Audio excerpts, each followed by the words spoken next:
Today, I will show you the safest and easiest way to free up gigabytes of storage by removing large and unnecessary files that Windows quietly piles up in the background. No third-party tools are required, just built-in Windows features that actually work. Let's jump straight in. We will start with the quickest space savings, temporary files that most people never touch. Prefetch folder.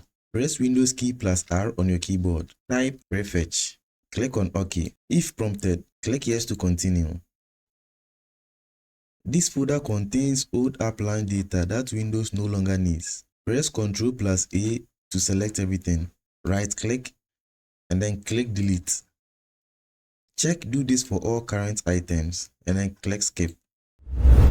Next up is the temp folder. Press Windows key plus R again. Type temp. Click OK.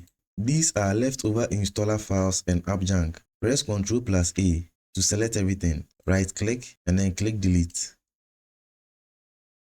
Check do this for all current items and click skip.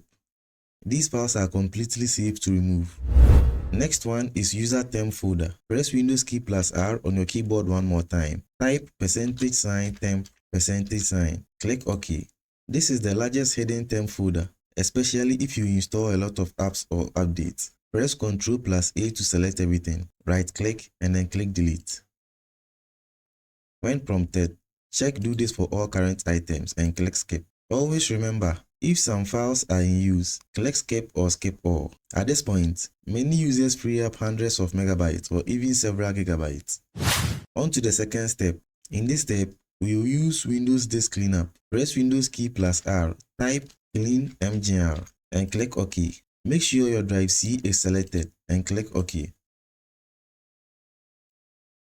Now check everything in a list, including downloaded program files, temporary internet files, DirectX shader cache, delivery optimization files, recycle bin, temporary files. You can choose to check thumbnails.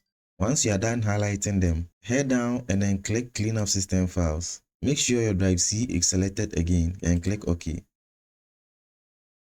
Now scroll through again and highlight more items. Once you are done, look at the total space listed at the right bottom corner. Now you can see I will free a total amount of 6.06 gigabytes. Now click OK and then click delete files. This process may take anywhere from 2 to 10 minutes, depending on how much junk Windows finds. After you are done with this step, restart your PC and you will notice some few changes like more free disk space, faster system response, fewer low storage warnings, and smoother updates and app installs. And best of all, everything we did was 100% safe. That's the end of this tutorial. If this video helped you free more storage, smash that like button. Thanks for watching and I'll see you in the next one.